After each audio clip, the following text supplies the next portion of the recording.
In 2016, Zambians will go to the polls for the 15th time in the nation's history. That year will also mark exactly 100 years since the birth of the man who got the country her independence. He was Zambia's finest politician, by a mile. One of the most political geniuses. He was a very focused person. Politically, he was principled. He was a very considerate man. As a leader, I think he was exceptional because he was not selfish. He understood the damage which colonialism had done, not just to our status as a country, Northern Rhodesia, but also to the mindset of a lot of the black people. Harry Nkumbula. Today, Kenneth Kaunda basks in the glory of the accolades for Zambia's independence, while the true hero of the independence struggle lies here, forgotten by the nation that owes him so much. I'm sure some younger people in school, I would guess that 14 or 15-year-olds in school would look at the newspaper and say, who's that, who was he? You know, outside Southern Province, you know. Little schoolboys, even in Mufulira, never mind Ndola, who was this man? Because of the big man interpretation of politics, because of 27 years of the big man Kaunda, and then some big men later, some of them being very little big men. Now, the original founder of the nation has been lost. Insofar as it's been remembered, it's been denigrated. That he fluffed and messed up, and these other people had to take over and sort things out. They have become the writers of history, or the interpreters of history.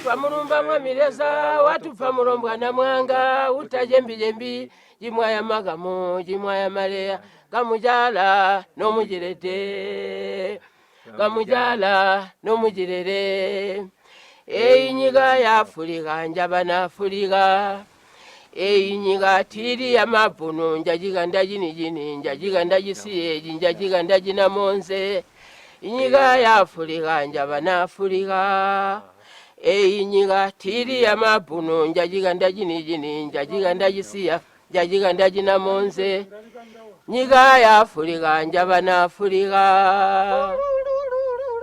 So, what is the truth about Zambia's independence struggle and Nkumbula's role in it? He was the one who set us off on the road to independence.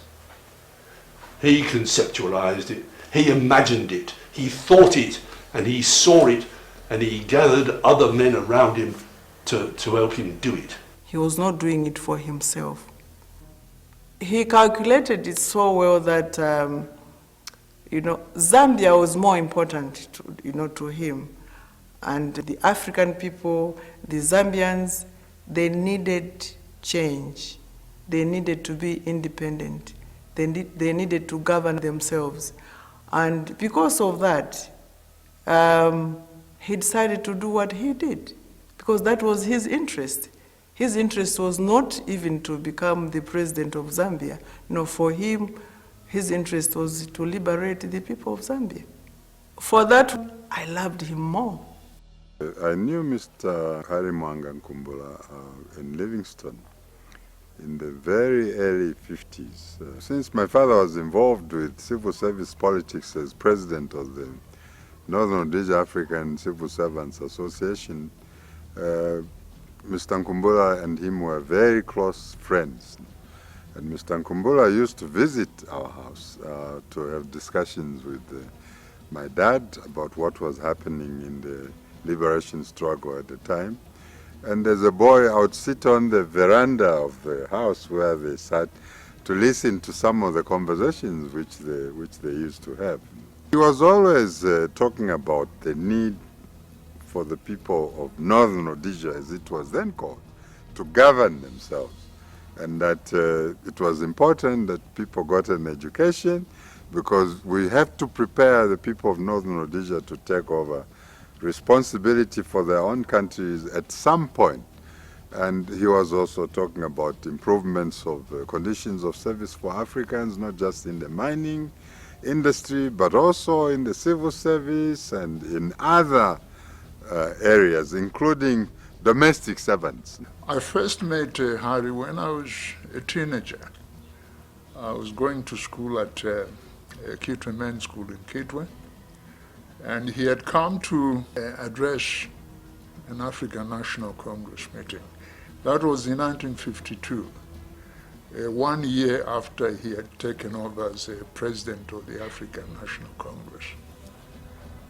Oh, it was a marvelous experience. He was larger than life. As president of the African National Congress, of course, one expected him to carry that kind of aura. But if he really was that big, how come the country knows so little about him? To answer that one, we had to take a drive back into the annals of history. It turned out to be an exhilarating journey, back to a time when black men were the white man's horses, and the national soccer team looked not so black. Back to a time when Zambia went by the name Northern Rhodesia. But what the majority of Zambians do not know is that there is 1 year in the nation's history that was probably more important even than 1964. The year that made 1964 possible. 1962. Northern Rhodesia. The colonial government has introduced a constitution that grants Africans suffrage for the first time in the nation's history. The idea of that constitution was to increase African participation in the legislative council. A total of 45 seats are up for grabs. These have been divided into what came to be popularly referred to as 15-15-15, meaning the 45 constituencies have been divided into 3 roles. There were 3 elections, actually, in one election. The upper roll elections, the lower row elections, and the national elections. The upper row seats were reserved exclusively for white candidates, and the lower row seats were reserved exclusively for Africans. The third row, known as the national row, is open to both Africans and whites. But the national row has a special condition attached to it. The Constitution said that whoever is going to win must have at least 20% from the one race and 10% from the other race. There are national seats, about 15 national seats. For you to win any of those national seats, your candidate must get 10% of the votes from the other race. So no matter how many votes he got, if he didn't get 10% of the European vote, he could not have qualified to go to the Legislative Council.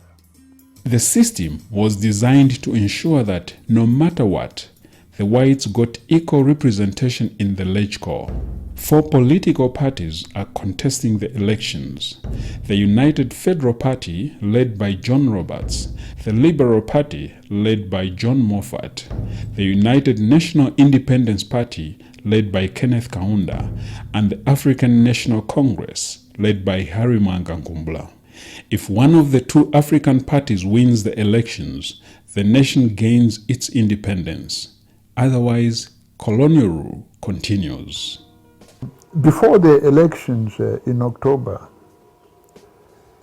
Mr. Nkumbula came to a working arrangement with John Roberts of the United Federal Party, that the 2 parties would cooperate in supporting each other for the national constituencies. And that brought Harry under a lot of criticism. UNIP called him a sellout, a traitor, that kind of thing. But that arrangement had made it possible for Nkumbula to secure seats on the national register. For any party to form government, it needs to win a minimum of 21 seats out of the 45 in the Legislative Council. But when the vote count is over, there is no outright winner. The United Federal Party has won every single seat in the upper row, plus one in the national row, giving it a total of 16. UNIP, Kaunda's party, has won 14 in the lower row. Nkumbula's party has 7 seats, 1 in the lower row and 6 in the national row. The country faces a constitutional crisis. It is a nation without an elected government. The solution? A coalition government. Suddenly, Nkumbula finds himself being courted by the UFP and UNIP. But which two parties? A coalition between UFP and either African party means no independence. And UNIP has made enemies of the United Federal Party, and there are rivers of bad blood flowing in the streets all over the country between the ANC and UNIP. Before that, UNIP had pulled all the stops on their efforts to obliterate Nkumbula and his party. The two African parties hated each other more than they hated the whites. So everybody was looking for Harry Nkumbula to form a coalition government. I remember sitting with him there. I was sent by President Kenneth Kaunda to go and talk to him about the first African coalition government. The stage was set for a 3-way courtship, and everything hinged on Harry Nkumbula. Whose bed does he get into? Roberts or Kaunda?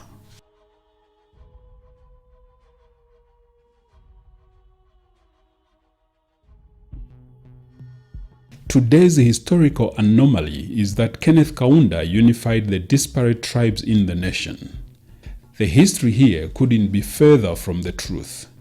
Nkumbula is the one that unified the many tribes in northern Rhodesia and gave them a sense of nationhood, as attested to by the many praise songs in various languages contained in the colonial government's intelligence reports sent by spies from all over the country.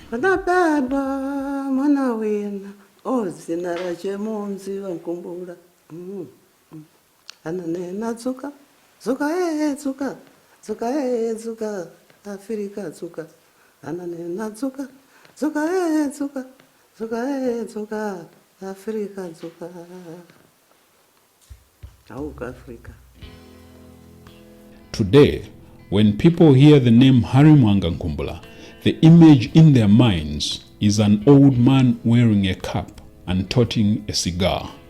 But in 1940, when he began the nation's drive for independence on the Copper Belt, Harry was little more than a boy.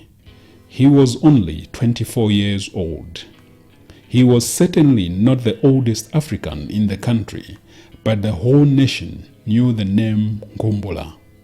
He ignited the people's imagination and gave them the hope of self-determination, and they loved him. Northern Province, the members loved him. You know, they love charismatic leaders.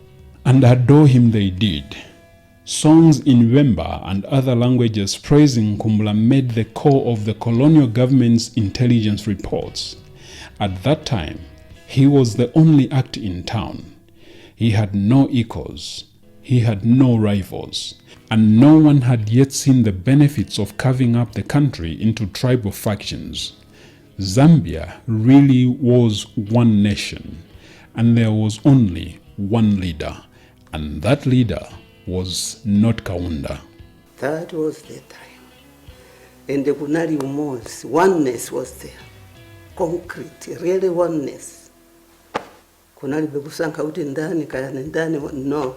He was a national leader. In 1938, he joined the colonial government's Teaching Service Commission. 2 years later, in 1940, the government posted him to Mufulira in what was at the time the Western Province as headmaster of Mufulira Central School, a new African school. Nkumbula's posting to Mufulira was to become an epochal move in the nation's history. It marked the start of Northern Rhodesia's march to independence. Nkumbula had support. He had support on the Copper Belt.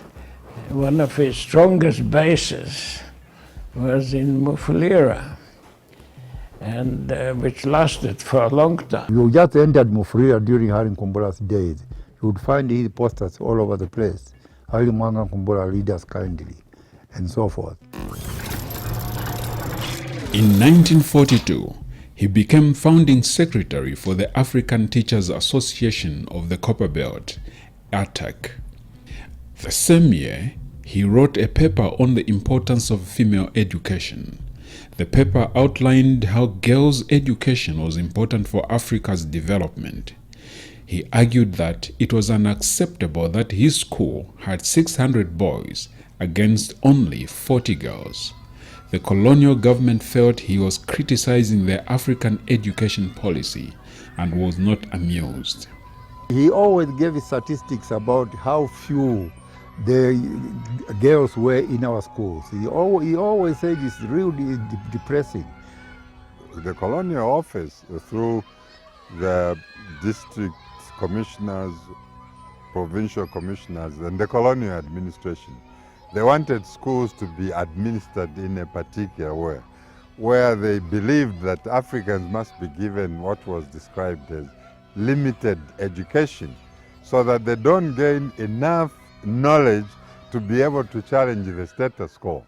Mr. Nkumbula was opposed to that, and he wanted the same education which he knew existed in other parts of Africa, in other parts of the world, to be the same education which should have been given to blacks and people of color in Northern Rhodesia. And as a result of that, there were violent disagreements between him and the education officers at the time. In December 1943, he and Doughty Yamba represented the Kitwe African Society at the meeting of the Copperbelt Regional Council, where he spoke against federation, attacked the Calabar, and defended Africans' rights to form trade unions. The role they played in raising black consciousness, making black people conscious that they didn't have to live under the conditions they were living in. Mr. Nkumbula was very articulate in making those points. Among the delegates was Sir Stuart Gobran, who was suitably impressed by the cogency of Nkumbula's speech. This meeting marked the start of a friendship between Harry and Go Brown that would change the former's life and end in enmity 5 years later.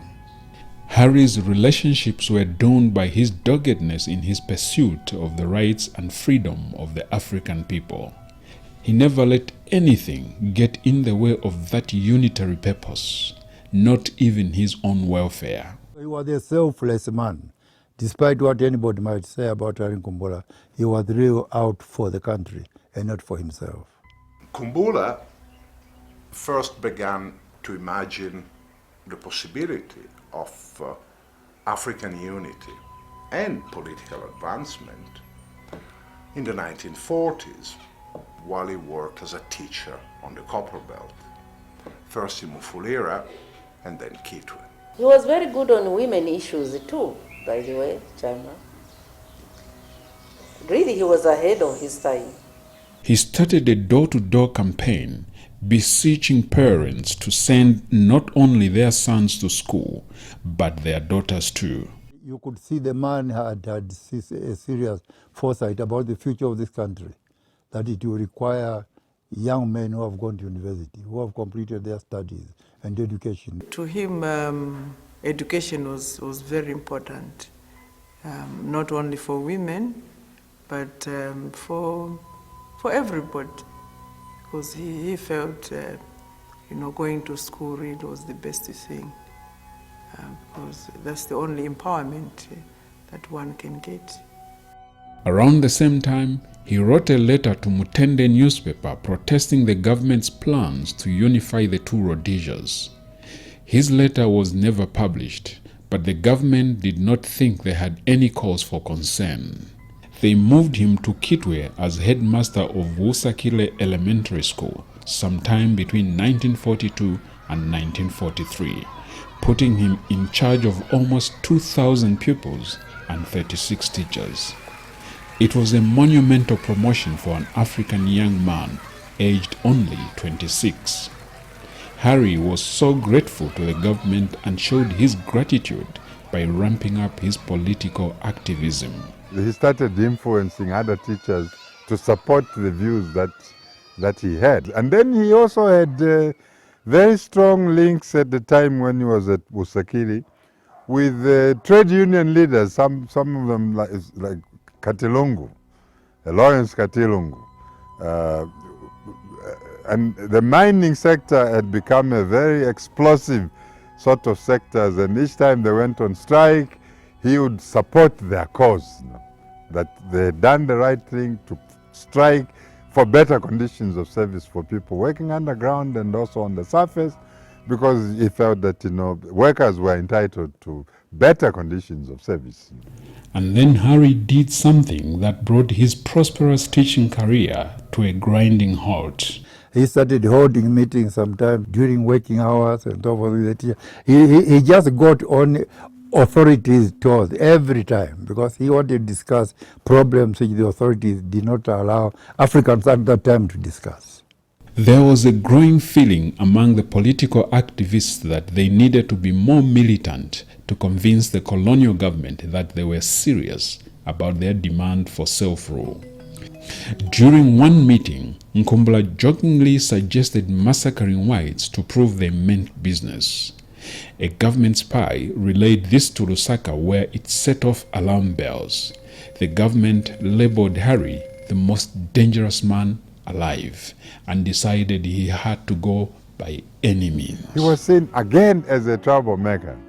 And they had a way of dealing with troublemakers. They were either banished, they lost their employment, and then they started saying that as a civil servant, you are not supposed to get involved in politics.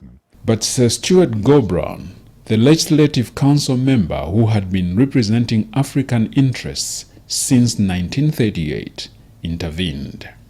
He suggested that the government neutralize his activism by giving him a scholarship abroad. As he was to later confide to his biographer Goodwin Mangilwa, Nkumbula felt that he owed his life to Go-Brown. That is why they tossed him out of Usakiri school as headmaster.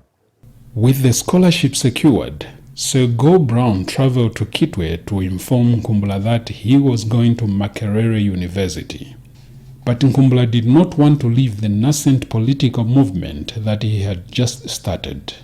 When Go-Brown insisted, he asked to think about it for a couple of weeks. By this time, Cicely and their two daughters had gone back to Mala for some time. So Go-Brown was back within a few days with a replacement headmaster to pick him up.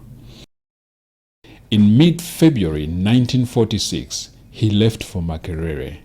He was amazed to find that in Uganda, Africans and whites mingled freely. He did well at Makerere, but his desire was to go to the United Kingdom to study for a law degree at the University of London. Harry returned from Makerere in 1947 and rejoined his family. The same year, Cicely gave birth to their son. They called him Biggie. I seem to remember that we went to his house somewhere here in Lusaka, Rhodes Park or something, and there were dogs. So that's the only memory really I have, of Sir Stuart Go-Brown. She was about 2 years old then. Stuart Go-Brown secured him a British Council scholarship the following year, and Harry left for England to pursue his dream at the University of London's Institute of Education. That's when he won a scholarship to go to London University. A year later, after obtaining the Institute of Education's professional certificate, he moved to the London School of Economics to pursue a degree in economics. The government should have known better than to send him to London. London was the bedrock of African political movement, a melting pot of politically aware students from all over the continent. In 1948, he himself demanded that he should be transferred from London University School of Education to the London School of Economics because it was more political. In the UK, Nkumbula came under the influence of Pan-Africanism and worked closely with a person he would later learn to detest, Kamuzu Banda, future president of Malawi. It was with him that he co-authored Federation in Central Africa in 1949, a very influential and well-written, a sophisticated critique of pro-federation arguments. Over a period of 8 months between 1947 and 48, he taught English to English schoolboys and girls. So there's no doubt that he was a brilliant man, which in a way again annoyed a lot of Europeans. Because Europeans didn't like an African who spoke his mind or who seemed to know too much. Back home, the colonial government began pushing in earnest for the introduction of the Federation of Rhodesia and Nyasaland. A great opportunity beckons in Central Africa to develop the two Rhodesias and Nyasaland, not only in their interests, but in the interests of interracial partnership in Africa. Partnership is the operative word. Partnership between African and European. The whole future of Africa depends on the working out of this relationship. Here, Mr. Walensky again. I want federation, which I believe is the only way of establishing a partnership in Central Africa. At the time, the key preoccupation of the small elite of politically minded intellectuals, Western-trained intellectuals that Nkumbula represented, was to oppose plans for the amalgamation of the two Rhodesias. This federation was not an idea which came from the blacks, it came from the whites. They wanted this federation of Rhodesia and Nyasaland to become one country, as it were, but a federal state, without consulting the black people. And so Mr. Nkumbula and all his other colleagues, Kaunda, Nkumbula, Katilongu, then the Nkomos and the Vaningi Stores, the Robert Mugabe's in Southern Rhodesia, Dr. Hastings Banda in Nyasaland, as it was called at the time, they all rose against this idea. It became a rallying point. Down with the federation. That was the slogan. Hari Nkumbula knew the danger of how a white minority can get hold of a country and dominate the owners of that country from South Africa, Australia, Canada. In the late 1940s, settler representatives dished amalgamation in favor of federation. Federations between the two Rhodesias and Nyasaland, colonial Malawi. Their intentions had not changed. So Nkumbula, who had opposed amalgamation in the early 1940s, would naturally oppose federation from the late 1940s, by which time, incidentally, he was studying in London. I remember one of the descriptions which Mr. Nkumbula used to give the Federation of Rhodesia and Nyasaland. He said this federation is the equivalent of a rider and a horse. The rider being the white man, the horse being the black man, transporting the rider wherever he wanted to go. In other words, they wanted to use Africans to achieve their own ends. And he fought very strongly against that. And then, in 1948, Go Brown supported the colonial government's proposals for the federation. Nkumbula saw this as betrayal by Go Brown. He was infuriated and sent a telegram asking for Stuart Gobrown's resignation. Sir Gobrown was upset. By 1949, the two had ceased all communication. He was a selfless man. In April 1949, Harry and Kamuzu Banda co-wrote and sent an anti-federal letter to the African Weekly newspaper in southern Rhodesia. Even though the paper was not published, it sent shockwaves through the northern Rhodesian government. And with all the time he was investing in political activism, his studies suffered. He flunked his intermediate exams at the London School of Economics. Normally, when that happened, the student was given the chance to rewrite his exams. The colonial government decided it was time to show him who was master. It revoked his scholarship and ordered him to return home immediately. They had just made a big blunder and they were to sorely regret expediting his return.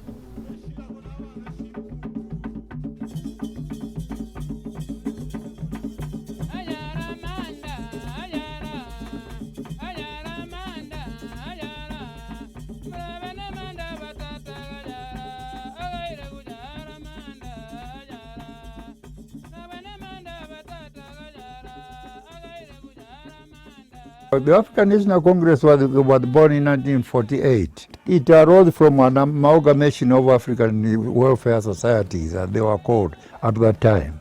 The president was Nkumbula, who later on became the Ritunga. That was 1948. In May 1951, he was appointed NRAC organizing secretary. In the words of the Central African Mail, he was considered to be one of the most intelligent Africans in the country. Since coming back and joining NRAC, he had noted that the fight for independence still lacked coherence and vision. There was need to galvanize people around a stronger vision and more specific goals. To do this, he needed to wrest the presidency from Bikusita Lewanika.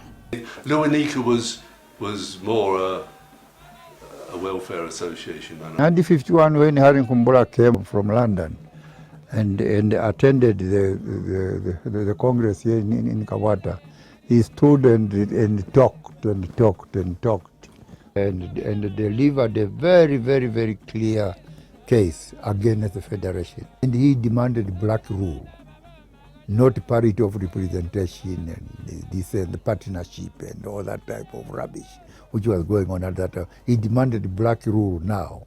And quite frankly, that Kawata Welfare Hall where the conference was taking place completely just went wild with Harry Nkumbula. And that's how he was elected president, to take the place of Nkumbula Lewanika, who was considered to be a liberal.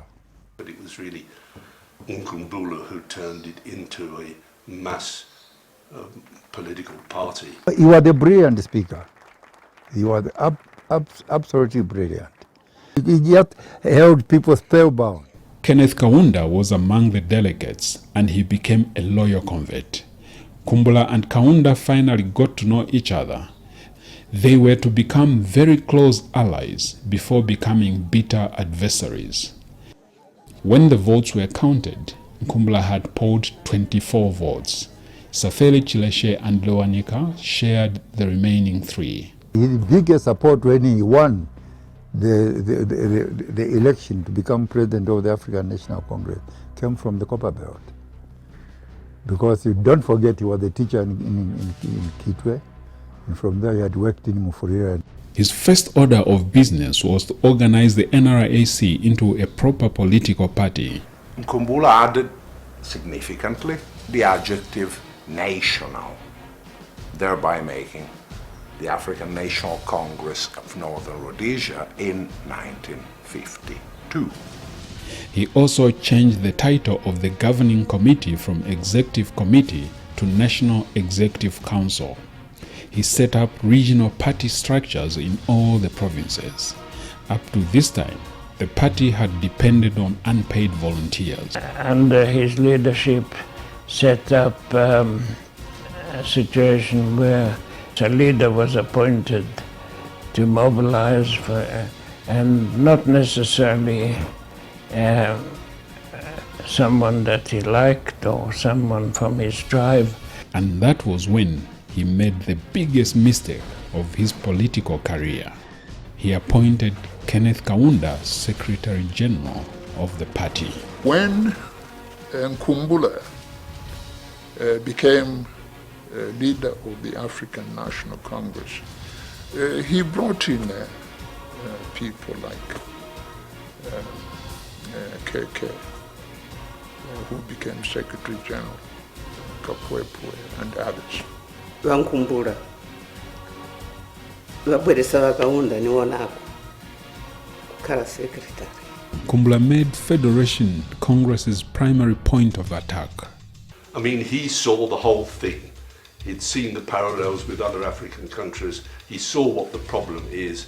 He saw we had to get rid of the Federation, become self-governing colony, and then become independent as these other countries have done. He understood the problem, and he understood how to go about it, and he began to collect like-minded people around him. So he was the beginning.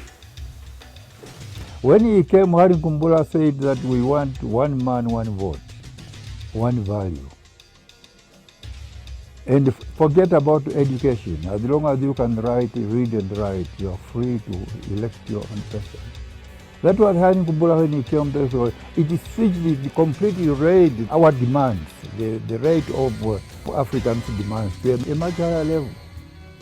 And he gave us self-confidence.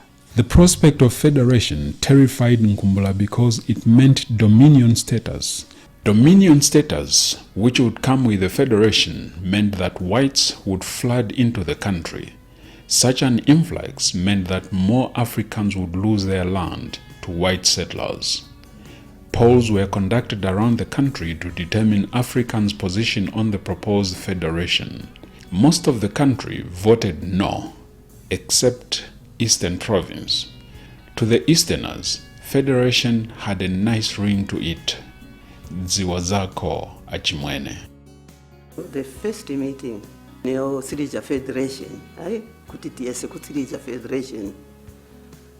Tinachita meeting kwa Chongo, public meeting, kurezinga ndalama oro ng'ombe kwa kwanu kwa yasu kuli ng'ombe. Tinarezinga ng'ombe 88 heads of cattle, ng'ombe 88 at the spot, 2053. A total of 100 chiefs came to attend Nkumbula's rally. Being able to get that many traditional leaders to come to his meeting was a momentous achievement. The real significant thing about these dealings with the chiefs and so forth was really to show the colonial government that they are not in full control of this country. Because the colonial government at that time thought that they would control the African people through the chiefs. And that the chiefs would listen to the district commissioners would tell the chiefs what to do, the chiefs would interpret to the and they were shocked that here was an ordinary African like Hari Nkumbula having 100 chiefs at his meeting, listening to him very, very attentively. He was obviously a very clever and imaginative person, because undoubtedly he was the true father of Zambia, because he conceived Northern Rhodesia as an independent nation. The Federation of Rhodesia and Nyasaland was introduced 2 years after he became ANC president. Tiromba Federation ikuza, kunali kutava, kunali kumenyana, kunali kumenyewa. Manyumba, so matiridi 2, 4, 5.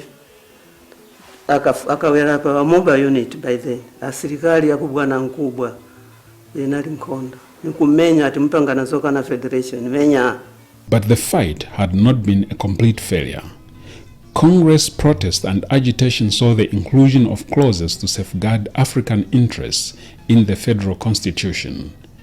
Issues like land and African education were added. It was through the anti-federation campaign that Zambian nationalism came of age. But the Africans wanted more. Social segregation in public places continued. With federation now a reality, Nkumbula redirected the ANC's focus to the Calabar.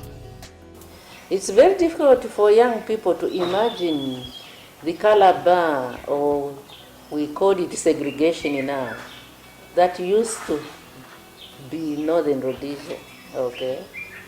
But it really was. It was like apartheid in South Africa, to some extent. It was absolutely nasty. You walk in town there, and everywhere in town you would find posters outside shops and so forth, dogs and blacks not allowed. He knew that had to go. When you had this exposure of going out of your country, you go to Makerere University, you then go to England for 3 years, your eyes, your outlook it changes. And so you come back, especially at that time, you come back really committed, to do the right thing, to get rid of all the ills of colonialism. The business sector, except for some very low level shops in the locations or in the rural areas, was entirely white. In fact, until as late as probably 1960, blacks were not allowed inside a European shop, because in those days shopping was completely separated. They would call it first class and second class. But the second class was for the blacks. That was terrible. Tinali kutengera paka window so pamene para panama akupasa pamene para lofu ya bread. But kuja azungu apita na imbwa. But paja pamene papita azungu paja azalembapo dogs are not allowed. In capital letters, dogs are not allowed. Dog oyo ndani ni muntu, an African. Uchitejabe mpumi mse kuja uli mchive. Dogs are not allowed. Niechamene chi pachi papongako. We wouldn't dare go into a restaurant, because restaurants were for Europeans. We would buy ice cream through a window. But when we went with him, he would walk into a restaurant. And all the Europeans would really look and say, oh my gosh, what's going to happen to him? The ANC organized boycotts of shops and butcheries that sold merchandise to Africans through hatches in the war. The boycotts had the desired effect. Soon, white restaurants, shop owners, and butchers found themselves with dwindling business. There weren't enough whites in the country to keep their businesses going. A very successful campaign that the ANC did in the 1950s was the boycott of the butcheries, because the butchers only served whites inside, and then they pre-packed meat, and black people would go and say, I want meat. You didn't have a choice. They would give you a packet, and sometimes it was rejects, but they would take your money, and they would give you that. And the ANC organized a boycott of the butchers, and they started getting afraid. That was the first time that the whites started getting afraid. All these struggles were during the time that Nkumbula was in charge, and in fact, Kaunda became vegetarian as a result of the butcher boycott. Until then, he would eat meat normally. It got finished through ANC under Nkumbula's leadership. Nishibali wonse na Kaunda alipo as a secretary. But trouble was brewing in the ANC. There was criticism about him at the time that he was a bit soft on colonialism, and that led to differences of opinion between him and the wing of the ANC at the time, which was led by Kenneth Kaunda, Simon Kapwepwe, Munukaya Mbwasipalo, Mainza Chona, Nalmino Mundia, Ruben Kamanga, to mention but a few, that the struggle had to be pursued in a much more militant way, rather than softly. In January 1955, Nkumbula and Kaunda were arrested and sentenced to 2 months imprisonment for being in possession of prohibited publications that the colonial government deemed seditious. According to Kaunda and his colleagues, the 1958 ANC Zang split was caused by Nkumbula's waning militancy when he and Kaunda were released from prison 2 months later. Whereas Kaunda came out a charged man, more determined to fight for liberation with whatever means would convince the colonists, the imprisonment had the opposite effect on Nkumbula. The real split was one of militancy against conservatism. Kapwepwe had returned from India, and Sipalo, and they were far more militant in their approach to politics than Nkumbula was prepared to go. In his case, I think he really became less militant, not only as time went on, but also after he spent a short while in prison. The one thing he didn't want is to be taken back there. After his spell in prison, somehow he decided to mellow down. You know, the radicalism that had been associated with him before he went to prison appeared to have vanished. But did Nkumbula's spell in prison really sap his zeal, or was this just the work of the UNIP rumor mill? Here, my opinion diverges very sharply from that of other commentators and historians. The ANC Zang split has commonly been regarded as the result of Nkumbula's increasing moderation, autocratic tendencies, love for the good life, and so on and so forth. Having carefully re-examined both party and personal records, many of which incidentally available at the National Archives of Zambia or at the archives of the United Nations Independence Party, I believe that this standard personalistic explanation for the split does not really hold water. At best, it covers a minute part of the story. Imprisonment obviously has a way of affecting people, but from what I can remember, no, Mr. Nkumbula's views never changed on anything. He remained very consistent in his views.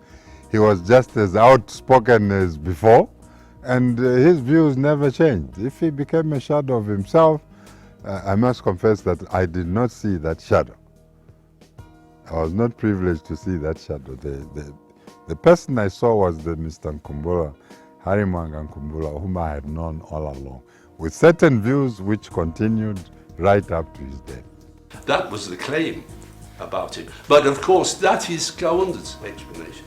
How much it was that Kaunda and Kapwepwe saw they could take over the whole show and become the bosses in charge is another matter. In the end, it may not have been his problem. The problem was that they wanted him replaced. The problem is that they found an alternative to his leadership. So they began to discredit Nkumbula. You know, they discredit Nkumbula, they called him a drunkard, a womanizer, and all kinds of things. These are banal, superficial explanation. Okay? The root, the profound cause of the split must be sought elsewhere at a deeper structural level. If Harry was criticised as a compromiser, he never actually compromised to the end. Nkumbula's non-violence stance preceded his prison stint. There were a number of black people who were considered as betrayers to the African cause, who had started supporting Roy Welensky, during the federation, the so-called Federation of Rhodesia and Nyasaland, and who were siding with the British government who had ruled this country. And because of that, he believed that it was important to change the mindset of the people. And his view was that we should be gentle in the way we approach the issue of the mindset. We should not use violence to change mindsets of individuals. We should use education as a strong weapon for changing the mindset of these people, to make them realize that what they were doing was wrong, and that supporting colonialism or supporting the colonialists at that time would take them nowhere. Much of the time of ANC and UNIP in those early days was to educate Africans to think differently, to make them realise that they were fully humans too. These whites hadn't got anything special. Of conscientisation, this was before the days of black empowerment in America. From the time Nkumbula took over as ANC president, he intensified the fight for complete independence. He personally led several delegations to London to press the British government for independence, starting with the very first trip he made with the three chiefs, Chitimukulu, Gawawundi, and Mpezeni. By 1958, we were proposing that there should be black rule in this country. The majority of the people should be black in the legislative council. A faction in the party was unhappy with the way Nkumbula was running the party, and dissent was growing against him. Things boiled over when Munukayomwa Spalo became openly exasperated by Nkumbula's refusal to allow Congress to use violence to fight for independence. He accused Nkumbula of wanting to, quote, wait like a dog at its master's table, end quote. Franklin Chitambala, Justin Chimba, Simon Kapwepwe, and Jonathan Chivunga backed Sipalo. To demonstrate that he would not tolerate that kind of insubordination, Nkumbula fired Sipalo. They were very ambitious. They were very strategic. They were very tactical. And part of their strategy was to move away from the ANC and get something more workable with a sharper edge. And then I think probably they were more authoritarian in the way. I mean, they wanted total control. I don't think they could tolerate opposition. They wanted to be in control of the whole show. As soon as they got going, they wanted to push the ANC out of the whole picture. Sipalo moved to Ndola, where after some hardships, managed to find a job. He then formed an underground group that over lunch plotted to depose Nkumbula. Among the plotters were Scotta Wina, who was a journalist at the time, Arthur Wina, a civil servant and Scotta's brother, and Wesley Nyirenda, a school teacher. By March of 1958, the group had snagged the entire ANC National Executive Council, including Nkumbula's stalwart lieutenant, Mungoni Liso. Nkumbula's isolation was almost complete. Now all they needed was to convince Kaunda to leave. At this time, Kaunda was very loyal to Nkumbula, and the group did not know how to persuade him to abandon his tutor. Kaunda had been to India and he met Mahatma Gandhi and met Nehru and the others who were advocates of non-violence. So he was a committed disciple of non-violence. So was Mr. Nkumbula. So they shared a lot in common as leaders, except that When Dr. Kaunda was persuaded to leave the ANC, which I must emphasize he didn't want to do, he was very reluctant to leave the ANC and to leave Harry Nkumbula because he had a lot of respect for Harry Nkumbula and he wanted to continue working with him. The plotters got their chance soon enough. On his way back from meeting the Indian Prime Minister Pandit Nehru, Kaunda's plane stopped over in Ndola. The plotters smuggled him off the plane and took him to Axon Soko's house, where he spent the night, and they laid their plan before him. He did not commit immediately, but the plotters were heartened to read in the following day's paper that Nkumbula did not know where Kaunda was. The last piece of the jigsaw puzzle had fallen into place. All that remained now was to spring the trap. The perfect opportunity presented itself just after 1 month. We didn't know, but we seemed to be together, Kaunda and everybody. I was suspicious. So nabwera nabawuza Mdala nti Mdala pano tuli mukibe nikyana ati aba bantu si bali na ife vera neza kitika oneka ngati pali kyakupulana. 2 months later, things came to a boil. Ian MacLeod announced a constitution, who was the colonial secretary, that was giving us a chance. Then Roy Welensky did not like it and he protested to the British government. And he had many Conservative Party friends in the British Parliament. So they changed it. They moved MacLeod from being a colonial secretary and Duncan's sons took over. And they changed it. It's completely an unacceptable constitution. The new constitution provided for a legislative council of 22 members. And only 8 members would be black. We said no, we wanted the majority black parliament. The ANC convened a meeting to discuss whether or not the party should participate in the upcoming elections under the Benson Constitution. Kuitanisa meeting pamene para pamaporoto mhoro yamene yara taka. The party was divided and debated the matter for 2 days. When he saw that there was no progress being made, Nkumbula made a unilateral decision.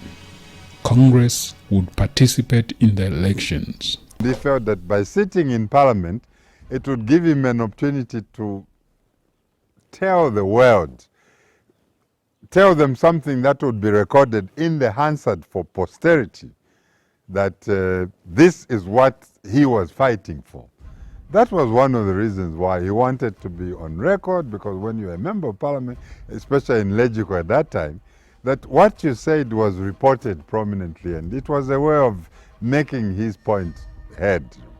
Of course, there were a lot of people who didn't agree with that, and you don't expect everyone to have agreed with him, but that is the way he saw it, and I think that his view must be respected, even if we didn't agree with it at the time. We had to respect it because that is the way he saw things. When Nkumbula announced his decision, the Young Turks walked out, led by the Northern Group. Basitungona akaunda chifuka inali so ini do yopita huko penze do ya pambo ya panarumbe kalipa I think basi nkusokora yamina do onse nikufumira pamene pa akaunda akakwekwe makasa sokoni kamanga onse afuma. That is how they ended up breaking away in 1958 and they formed the Zambia African National Congress, ZANC, which was a more militant wing, breakaway wing from the African National Congress. It was extremely successful. I mean, it took over the Copperbelt like wildfire. You know, most of the ANC officials on the Copperbelt just changed sides. I said to him, now look, what do you think of these people who have broken away from this party?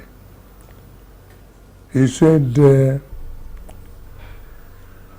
yeah, they are going to fight for the same independence we also want to have.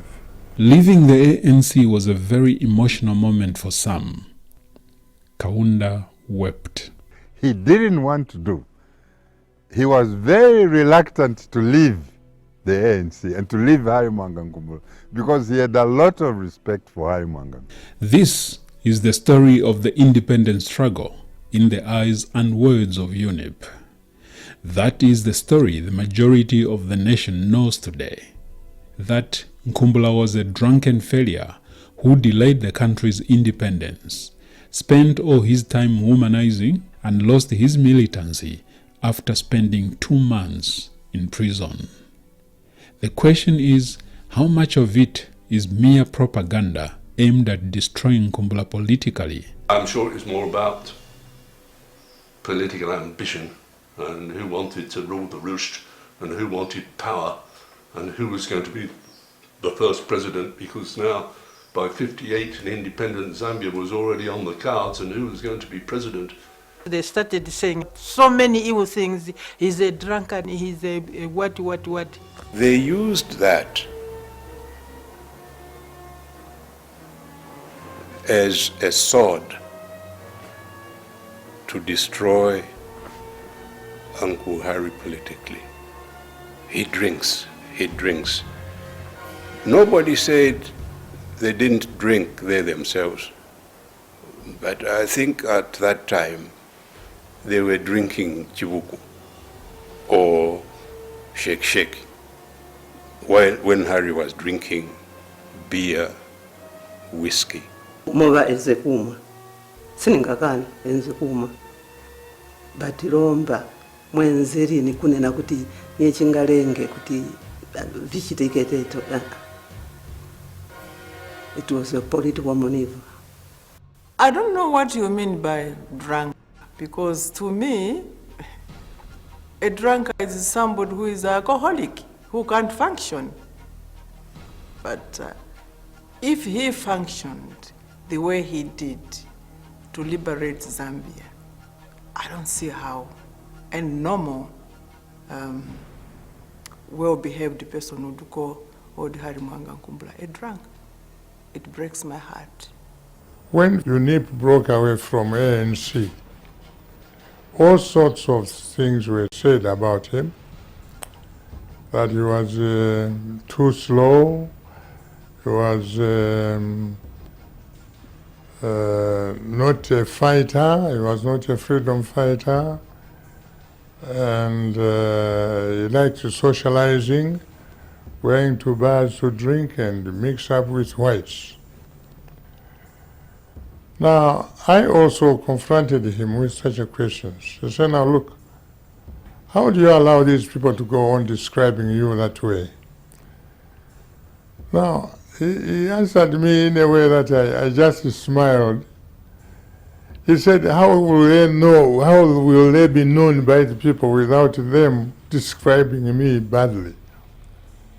They want to take the position of being admired as people who don't do what Nkumbula does. I did mention to you that it breaks my heart when, people say he's a womanizer, because I didn't view him like that. Old Harry married 3 times in his life.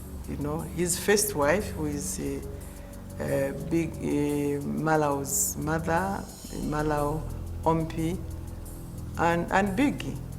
Then his second wife was Baldwin's mother. And his third wife was Loveness, Shaka Seva's mother. And, these women were very beautiful women. I mean, he had, he had taste for,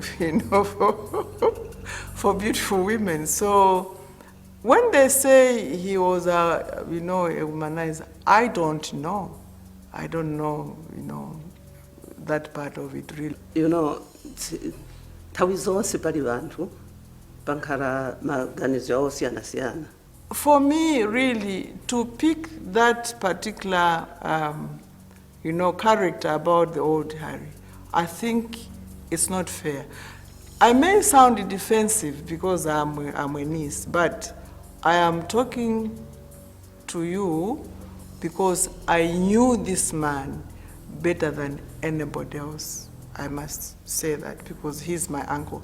I lived under his roof and I saw what he did. He had a lot of respect for women, and this is why he was very, very protective of us, as daughters, because he didn't want anybody to mess around with us. Even when he was married, his women, I think they had the best. He would spoil his woman and do the best for that woman. He was very loving man. My interpretation is that the split was primarily the result of the clash between two power blocks structured around ethno-linguistic criteria. Essentially, we're talking about Bemba speakers versus Bantu Botatwe. Ethnicity was not the only factor, however. For ethnic ideologies emerged out of a specific political economic context and the different ways in which distinct regions of the country had been incorporated into the colonial economy. Very roughly then, I would say that ZANC and later UNIP appealed to the waged workforce on the Copper Belt and its extensive ethnic hinterland, whereas the ANC remained a party of peasant, rural-based agricultural producers in the Bantu Botatwe areas. The eventual breakdown in nationalist unity in 1958 had much more to do with the emergence of this latent clash between political ethnic projects than with Nkumbula's alleged moderation and love of the good life. Harry Mwanga Nkumbula contested the controversial elections and went on to win a seat in Lejko. He sat in the House for a period of 2 years between 1959 and 1960. During his tenure in Lejko, the colonial government floated a bill aimed at ensuring it would finish off UNIP by being able to sentence its leadership to long jail terms. I remember reading of some of the debate in the Legislative Council when he was a member of the Legislative Council. That was a part of these more accommodatory politics, you see.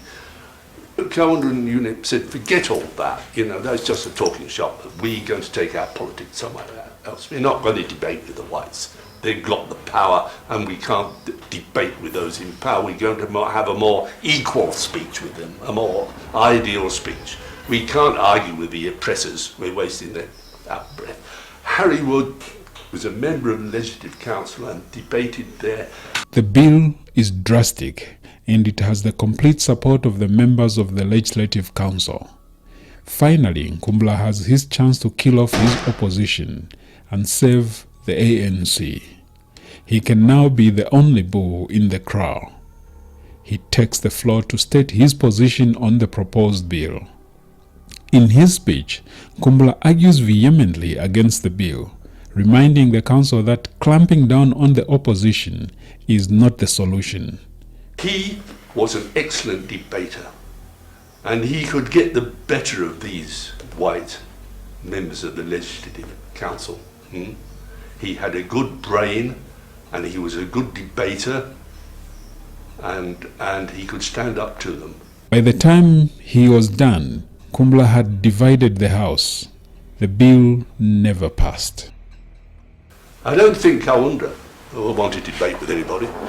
With the formation of ZANC, the dynamics of the independence struggle changed. The new party had only one goal: obliterate the ANC and its leader. The independence struggle that had, by all accounts, remained peaceful had just turned ugly. Blood would be spilled, and it would not be white blood. The politics of 1958 to 1962 really between African National Congress and were bad, very, very violent, but they were centered around creating the image of Buhari Nkumbula.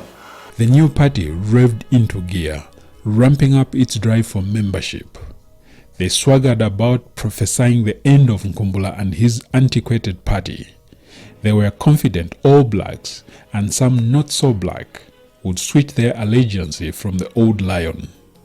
The floodgates would open and the old man would find himself standing alone. To build himself, for Kaunda to be important, for Kaunda to be recognized as the man of the moment, he had to obliterate Nkumbula's memory. He had to do everything to kill Nkumbula's image. And you see how that was done, including the establishment of one-party state. It was all done to eclipse Nkumbula so that Kaunda would be the man. And the history was rewritten by UNIP and Kaunda's group. But the flood never came. UNIP's certitude soon turned to head-scratching. Suddenly, the breakaway freedom fighters' eyesight turned monochromatic. They could only see white, but black was the new white. At that time, the ANC, as you know, was committed to a policy of passive resistance against colonialism. And this wing felt that there was need to have active resistance against the colonialism.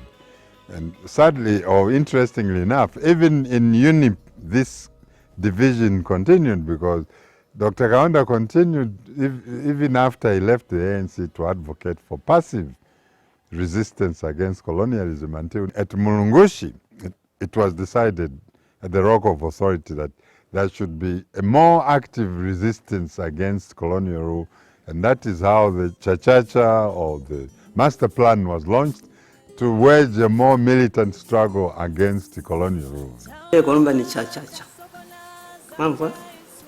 But Chachacha amene ezankhala ya mtundu bwanji ne kuyamba romba kuyamba kuchitabwa kumenya okongresa kata pite menya ponya myala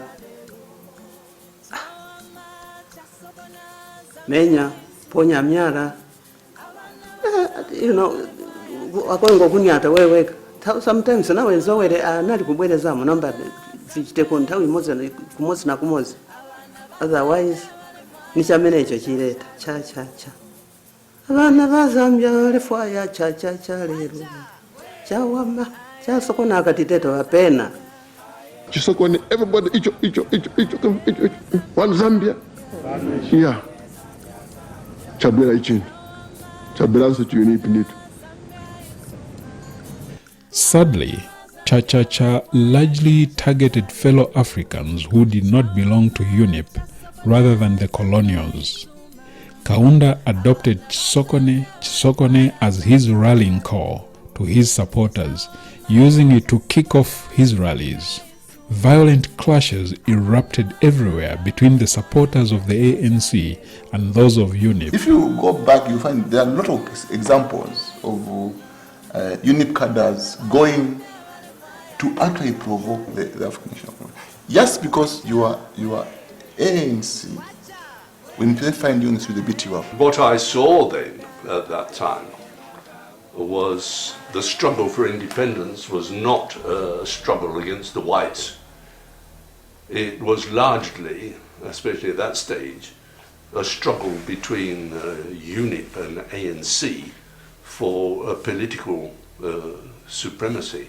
The most violent clashes were in the ANC enclaves like Chivolia, Kantanshi and Kankoyo townships in Mufulira, Chifubu and Masala townships in Ndola, Chipata in Eastern Province, and Matero township in Lusaka. But kumbura Capitone saying sungani mutendere tinaruisha kunena kuti sitifuna nkhondo romba seyo tu tizayambana teka nichichitanthausanji kunali kubwezera anyway siningakambe kunali kubwezera vambi anafamo muli bantu baloba ino mulalwa ninani ono balombwa nawo ntikwataka kwa muntu wakasika kuchaini na ngoma kukubuya kuchuli wanzi ngombe yako mase utayo kukubuya kuchuli wanzi maila kotako kuya kwacho. That the late colonial period in Zambia was marred by significant episodes of inter-party violence. A theme, incidentally, that the historiography hasn't done justice to. Sure, Zambia, we all know, is a peaceful country. No one denies that. But those years were tough, especially if you happen to be an ANC member outside the southern and central province. I remember seeing a photograph one Friday of a corpse lying on the ground with the top of the head sliced off and the brain missing. There was nothing like that against the whites. That's where the power struggle was, and it was vicious and it was bloody. And it was territorial, and it was between armed cadres. Of course, that was a very sad period in our political history. So how did Nkumbula react, despite his peaceful inclinations, on which every person who knew him tended to agree? He did very little to curb anti-UNIP violence among the Bantu Botatu.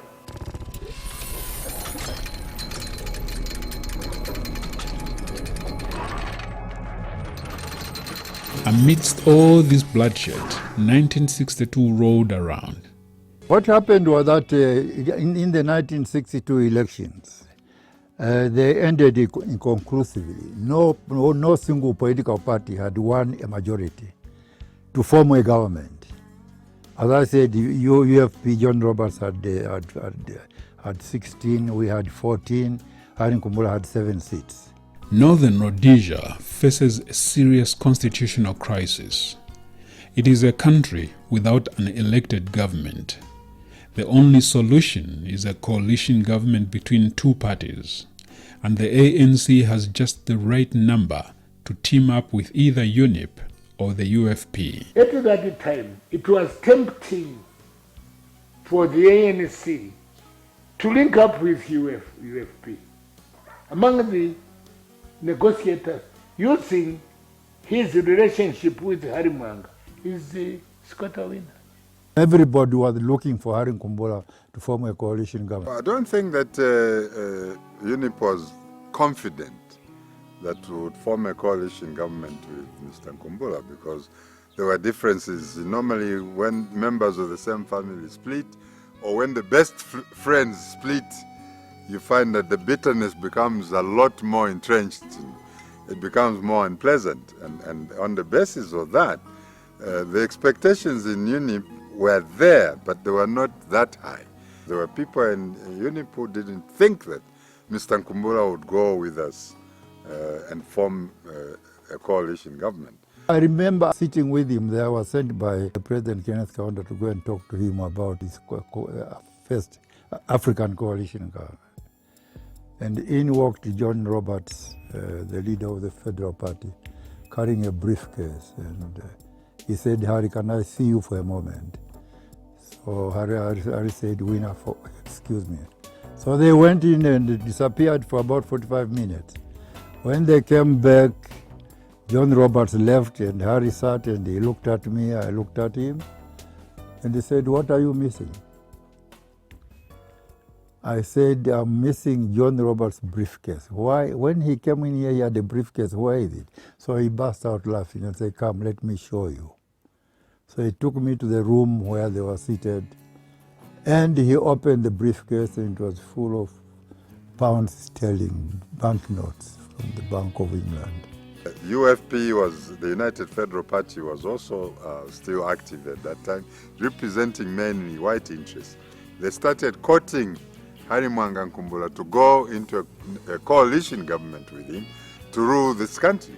John Roberts offered him several inducements for him to form a coalition government with the United Federal Party instead of UNIP.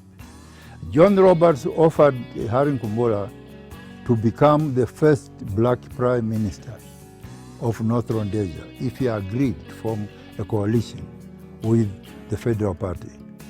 And he would also become a leader of government business in the Legislative Council at the same time.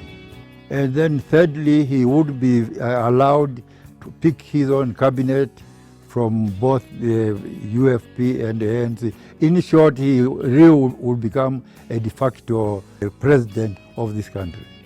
That was the offer John Roberts made, in addition to the briefcase and the quantities of money which John Roberts had brought. But the real striking thing is the openness with which Nkumbula handled this matter. Anybody else, any political leader anywhere else could never have handled me the way he handled me. Harry said, "Come, let me show you where the briefcase is." And that's when he opened it and then told me the full story of how the United Federal Party wanted him to become the first black prime minister here in coalition with the white settlers, and that he has turned them down, that he preferred to make the coalition with the United National Independence Party under Kenneth Kaunda, although he didn't trust us, he said. But he faced opposition and resentment from his executives and from some traditional leaders who were appalled at the idea of joining with UNIP. They threatened to leave.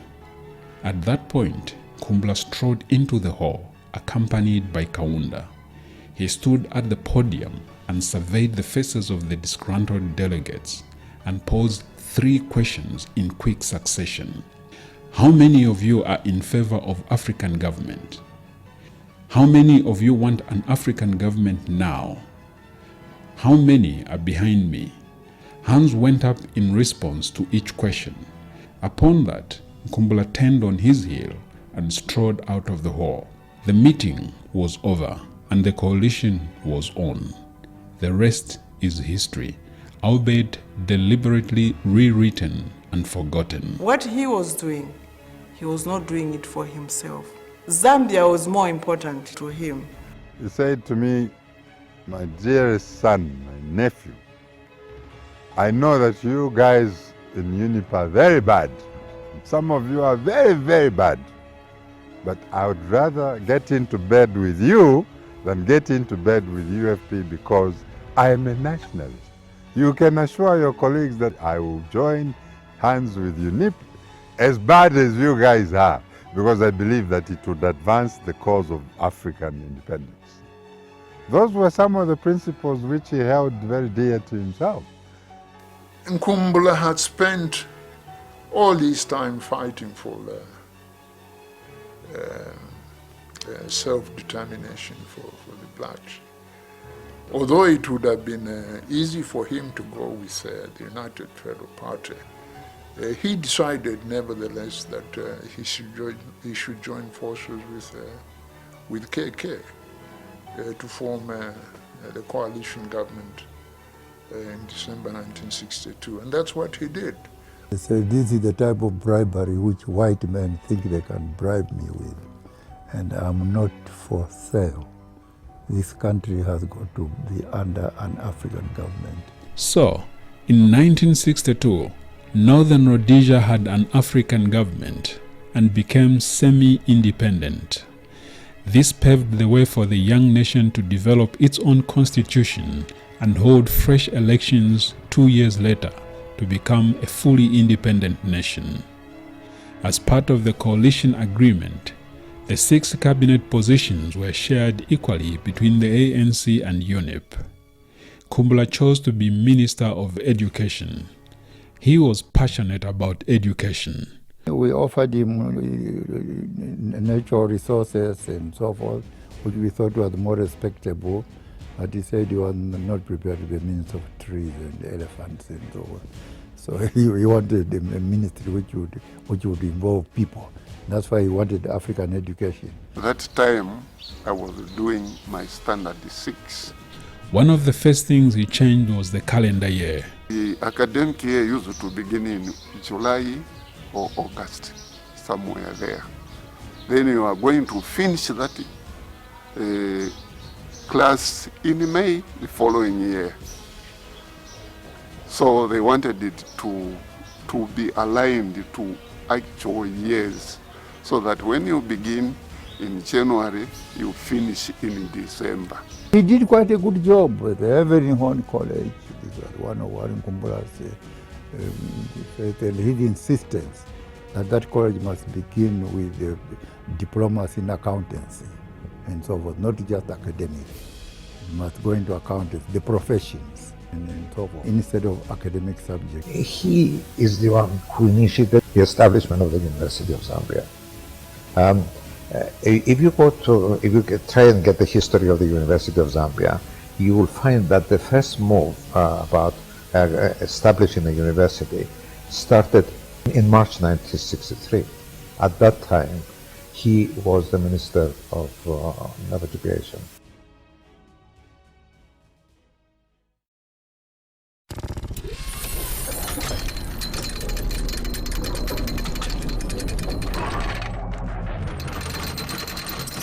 Two years later, in 1964, fresh elections were held.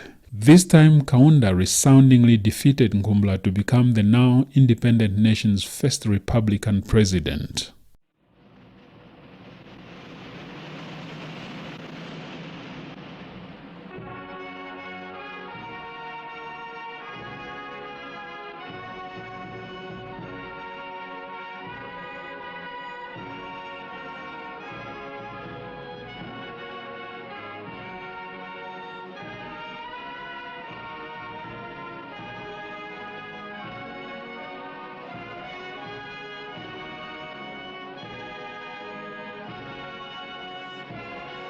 Yes!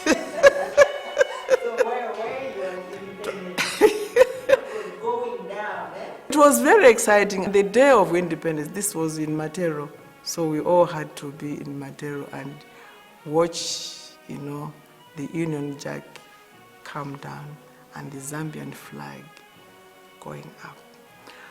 I cannot explain the feeling. It is something which you cannot tell somebody to say, this is how I felt, because it was so exciting. Happy times for the emancipated nation and the hero, Kenneth David Kaunda. Post-independence, Nkumbula's role in the politics of the nation changed. From being a freedom fighter, he assumed the role of guardian of the people's rights against Kaunda's autocracy. He was the Zambian nationalist who refused to go away. Okay? Fighting a sustained battle against UNIP hegemony from the late 1950s to the inception of the one-party state in 72-73 and beyond. The second general elections loomed large on the horizon, but UNIP's position as the party was far from cemented. Something had to be done to get every Zambian to become a UNIP member. UNIP cadres started carrying out fierce card-checking operations at bus stops, railway stations, hospitals, and sometimes door-to-door. People without UNIP cards were prevented from boarding public transport. This led Nkumbula to call for the dissolution of the UNIP Youth Wing. Kaunda condemned the demanding of UNIP cards in public places, and then, in August 1965, he legalized it via the Penal Code Amendment Bill. In presenting the bill to the House, Justice Minister Mr. Justin Chimba said the bill would help party organizers to do their jobs and stay within the law. The bill was passed into law with a vote of 41 against 16. Kaunda decided to speed up the unification of the country by increasing his control over the economy. Operation Mulungushi Reforms was born. Now he would be able to dangle all those parastatal jobs to entice people to join UNIP. It was the era of political patronage. Nkumbula was a careful observer of dynamics taking place within UNIP, and the suspicion that the nationalization of the economy served, at least in part, to pacify affected or increasingly disaffected leaders and members of UNIP.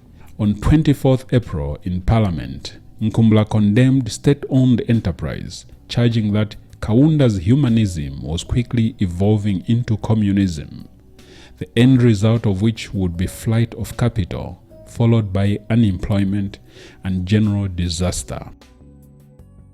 You think that those economic reforms in 1968 were ill-advised, ill-conceived? Charles, perhaps the best way of answering that question is by telling you that if history had to take us back to 1968, April 1968,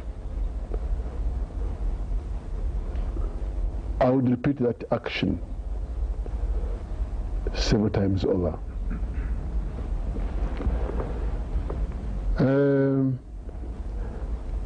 That was the beginning of the forward surge, forward movement, insofar as power to the people in economic terms is concerned. UNIP was in the driving seat. Once they were sure they had obliterated Nkumbula, they turned their attention to divvying up the spoils of war. They turned the party "It pays to belong to UNIP" slogan into action. It pays to belong to UNIP was one of the slogans which we used during the 1964 general election. We were telling the people, you vote for you, it pays to belong to UNIP, you'll get jobs much more easily, you'll get loans from the banks much more easily if you belong to the ruling party. It was a way, an interpretation of what in America they call the spoil system. In America and in other democracies, they have a system they call the spoil system. What the spoil system means is that, for example, in the United States of America, if a Republican president comes into office, there are so many thousands of jobs that change hands. And they bring in people who supported them during the campaigns. It is accepted as standard. But when it is done here, or it is done in other African countries, it assumes a different connotation. But this was exactly where they got it from. But I don't think it had much effect on real the running of government. But it did. Honorable Winner was on the inside, looking out, so he can be forgiven for seeing only roses. But for the people on the outside, looking in, the picture was not so rosy. Occasionally it was extended, even in social circles, it pays to belong to UNIP. Later on it became UNIP to UNIP, that no one outside UNIP was expected to have relationships or marry into families that belong to other political parties. It degenerated to that extent. A lot of people will not admit that, but I'm aware that it happened. I must say, this was actually even now very difficult for me personally, because now I was dating a man who was in UNIP, and my own uncle is the main opposition party, and this is the late Humphrey Mulemba. But I must say, Humphrey had a soft spot for the old man. I don't know whether it's because he loved me, he wanted to win the... he wanted to win the... UNIP to UNIP. For the people in the UNIP government and their relatives, "It pays to belong to UNIP" was analogous to manna from His Excellency Kenneth Kaunda. They played musical chairs with government jobs, sent their children to schools abroad on government scholarships, gave each other loans, awarded their second cousins jobs in parastatals. It was open season and life was good.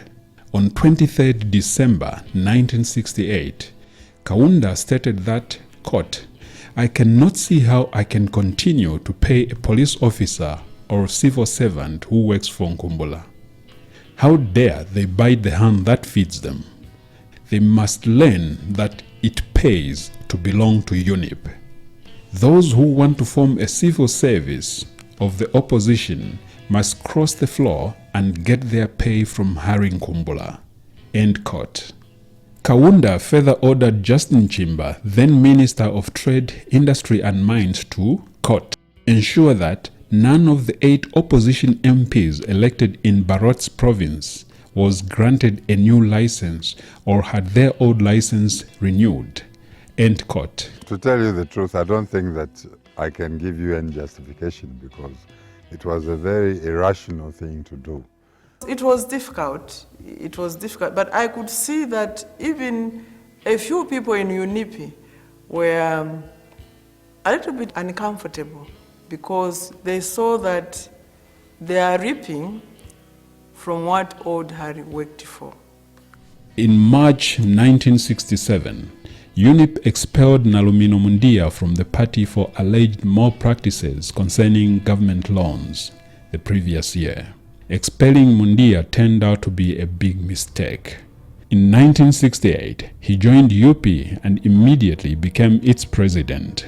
The tidal wave against UNIP was rising, and Kaunda was aware. He banned UP on 14th August 1968 and incarcerated Mundia together with the party's entire leadership. Immediately upon release, Mundia and Chipanga joined the ANC. With the elections just a few months away, the stage was set for a showdown. However, UNIP was still confident of getting the results. They were fielding big names such as Munukayumbwa Spalo. In addition, they had the state machinery to carry out the campaign. But the results left UNIP hang-jawed. 1968, all parliamentary seats in Western Province were won by the African National Congress. You know that? 1968. All of them.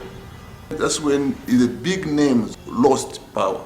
People like Munukayumbwa Spalo, people who lost were very big names. Arthur Weiner, who was the Minister of Finance, and probably the best Minister of Finance that the country has had. He lost the position of being the party treasurer, and therefore he lost the position of being the Minister of Finance, and Municipalo lost his position and all that. When all is said and done, the losses were decimated, and UNIP, which had control of 10 of the parliamentary seats in Barot's from 1964 to 1968, lost them all in the 1968 election. It was that bad. That's when Kaunda woke up and said, looks like one party is only way well. Kenneth Kaunda had committed himself during the election campaign in 1964 that Zambia will not introduce the one-party system by legislation, but that it will come through the vote by the will of the people themselves. It caused him a lot of problem later on when he wanted the one-party state now. He committed himself, and this was a very, very public statement, that Zambia is different. My people will eventually agree with me, so I will not introduce the one-party state through legislation, but through cohesion and so forth. Everybody shall just become unique. In March 1972, Kaunda announced the appointment of John as chairman of the Commission of Inquiry into the establishment of the one-party state. The introduction of the one-party state leading into the one-party participatory democracy in '73 was long coming, but it is often said that UNIP imposed it. facts speak differently. What are they? The commission went down through the country. I provided Zambia Force planes. They took the commissioners throughout the country, east, west, north, south. And they brought out a report which showed clearly that people wanted a one-party participatory democracy. The decision to introduce one party was not even taken by way of a referendum.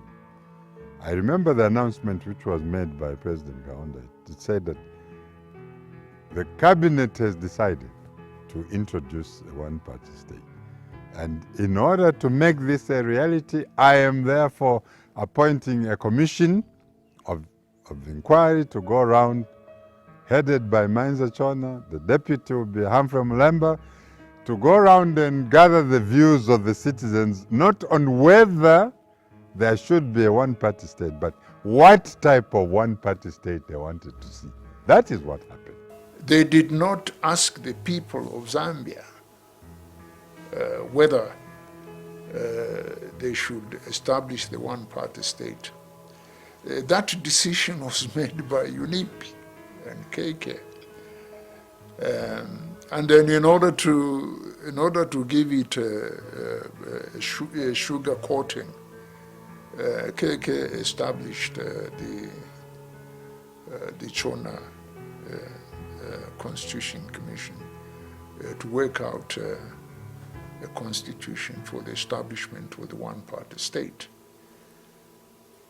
Harry was totally opposed to the whole idea. In fact, he resented it. Those were some of the issues which Mr. Nkumbula did not agree with, and they remained a major source of contention and a major source of disagreement between Mr. Nkumbula and Dr. Kaunda.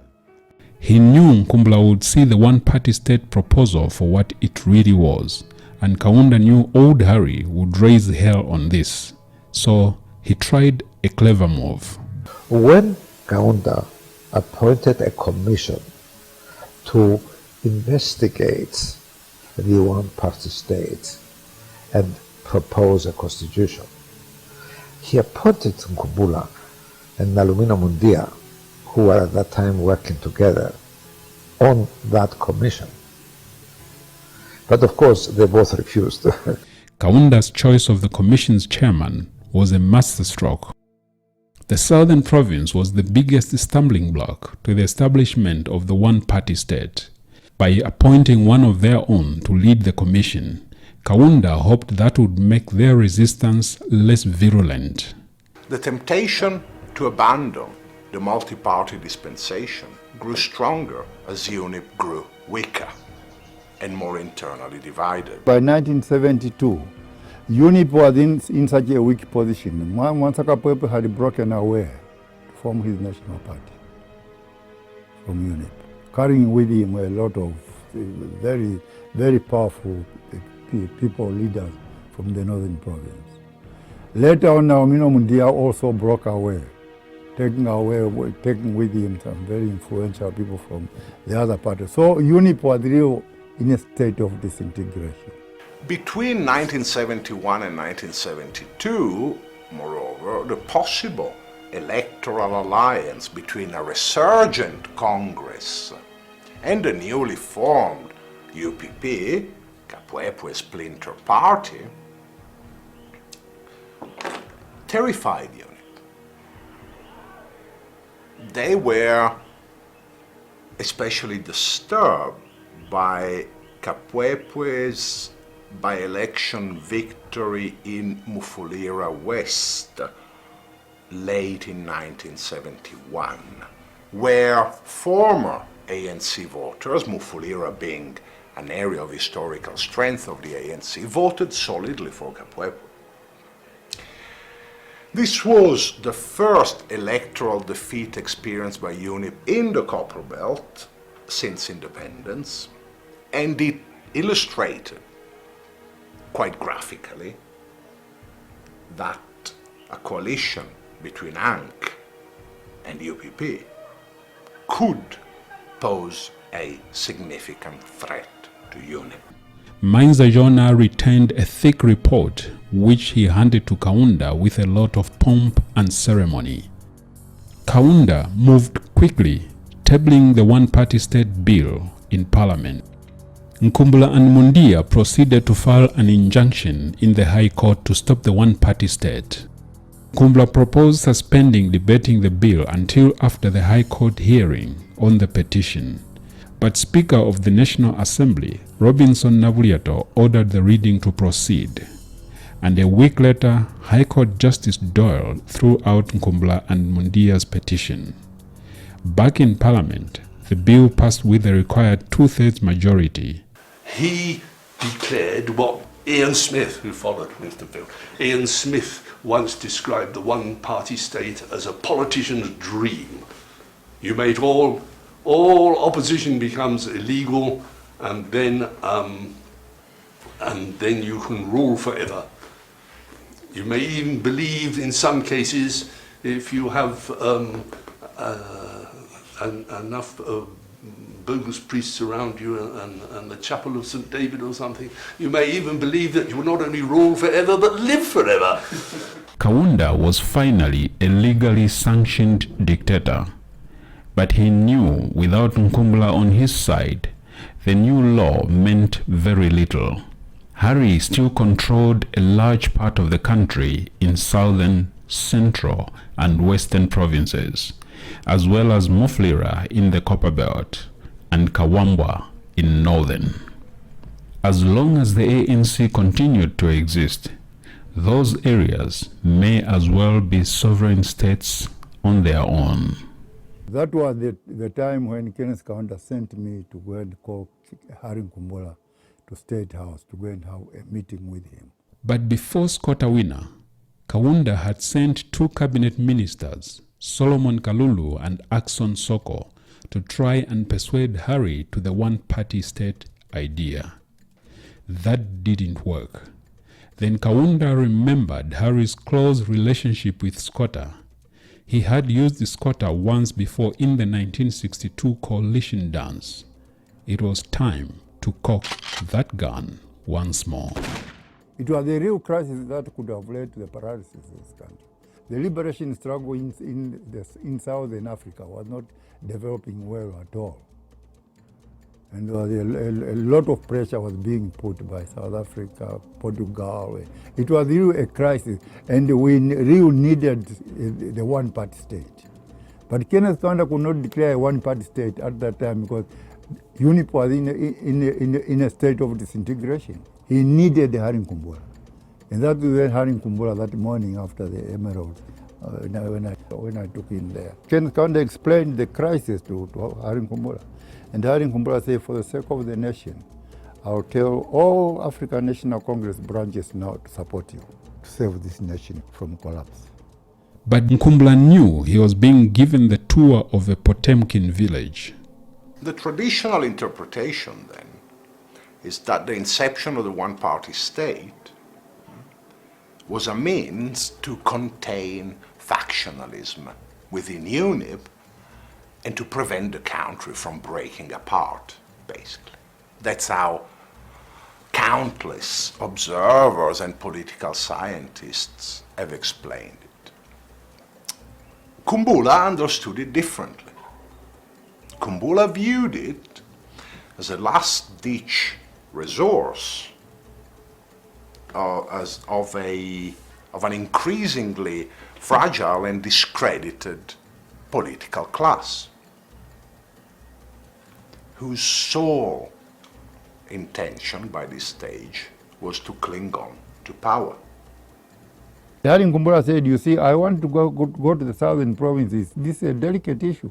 Go to the southern provinces and meet all the chiefs first and talk to them about it, because this business of supporting UNIP is a very sensitive one among my Tonga people. The Tongas hated UNIP, and this was not the kind of news even Nkumbula could just blurt out. He told Kaunda he would need to convene a public meeting in the southern province and invite people and all the chiefs to come and participate in the discussions. It was a huge thing, very, very huge thing. All the chiefs were there, all the people from Namwara were there, I think they are from Gwembe or some other place. Very, very touching. Real few moments in the history of the country where you feel the nation moving in one sort of direction. On 27th June 1973, Harry Mwanga Nkumbula signed the Joma Declaration. It wasn't easy at all. So some of the decisions Harry Nkumbula made, it was not easy. Kaunda's supporters took to the streets to celebrate his ultimate victory, carrying a coffin to symbolize the death of the African National Congress. After 25 years of political activism, the African National Congress was finally dead. There was no hope. Mr. Nkumbula did not want to shed blood in this country. He never wanted to have an open fight between ANC and UNIP. His position, he just said that he would do it in the best interest of the country, but that he personally did not think it was the right thing to do. So he had misgivings, and I remember that even when the Choma Declaration was signed in the hall, the assembly hall of Choma Secondary School, he signed the agreement and he made it clear that he had done it in the best interest of the country. I think Nkumbula sucked in a lot of the ideas and ideals and belief in the procedures of British-style liberal democracy. And I don't think Kaunda ever had that. To him, to Kaunda, the opposition was the enemy. And it became immediately apparent once he became president in '94, once he was head of government, he regarded opposition as treachery. He didn't see the difference between opposing the state, opposing the government, and undermining the state. But even after Mr. Nkumbula had agreed to the Choma Declaration after some persuasion, he always said, and he told me that point blank a number of times, that I will support this declaration, but I will not accept any position in the government. I will allow my people to accept positions, but I will not accept any position in the government. And he never did. He allowed the Mungoni Lissos and others to accept positions in government, but he never accepted any position in government. That is how principled he was. For me, if even the media, all those people really who do reporting on journalism, if they could just go back and research old Harry's movements from the time of struggle up to independence, up to Choma Declaration, up to, even his statements that he made, in the media. I think really they would even question the people they interview who call him all these names. I think they would question them a little bit further, because Choma Declaration, if it were other people, the old man would have said, give me a position in government. But he didn't. It would have been easy for him to accept a position, even to insist that he wanted to be vice president or to be a senior minister in the government, and he would have gotten it at that time and enjoyed all the facilities that go with office, the benefits, the fringe benefits that go with office. But he did not opt for that. He said that he would not accept to be in the government, and he decided not to join the government. He never joined the government. This is very telling of the type of man you are talking about. He didn't ask for any position. All what he did was, yes, one-party state, but for me, I will not get any position in government. He wouldn't do like some of his friends did and to join UNIP and go into the Central Committee and become a one-party man. He was essentially a multi-party man. He believed in a liberal democracy. He believed in free market economics. He didn't believe in state ownership, and he didn't believe in an authoritarian government, one party, one leader. What is sad is that until at least the appearance of my book, this all-important politician had been treated with great condescension by posterity. A drunkard, a womanizer, nothing to say. All of this, and the end result of these stereotypes was to constantly keep the spotlight on UNIP and Kaunda. What I've tried to do with my work is to shift the spotlight onto Nkumbula, making a case for his centrality to Zambia's political development, both before and after independence. In 1978, 5 years after the Joma Declaration, Nkumbula and Kapwepwe decided to challenge Kaunda for the UNIP presidency. Hari Nkumbula and Simon Kapwepwe changed their minds and said now they want to contest as president of UNIP. They even came to Mulungushi International Conference Center, where the National Convention of UNIP was taking place, and they registered themselves as presidential candidates to challenge Kenneth Kaunda. But Kaunda was not about to risk being ousted from his own party by either Kapwepwe or Nkumbula. He convened his executives under cover of night, and they changed the rules. Overnight, we had changed the rules. That now, in order to stand as the president of UNIP, you must have 5 years continuous membership of UNIP as a member, which Hari Nkumbula didn't have. Sometimes I move a little too fast in certain situations. This really came as a result of some of my colleagues thinking that they could put up a candidate who would, fight me in this seat. But as a result of that, the United National Independence Party UNIP constitution had to change. That's correct. Inevitably.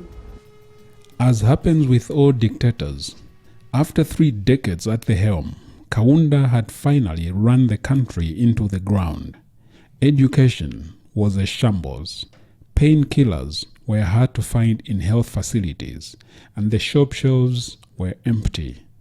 People queued for days and sometimes overnight to buy mealie, the country's staple food.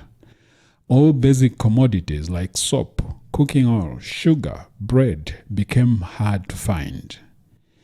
Prices shot up and black marketeering became a thriving economy. For the first time, Kaunda became openly the villain, and people called for his resignation.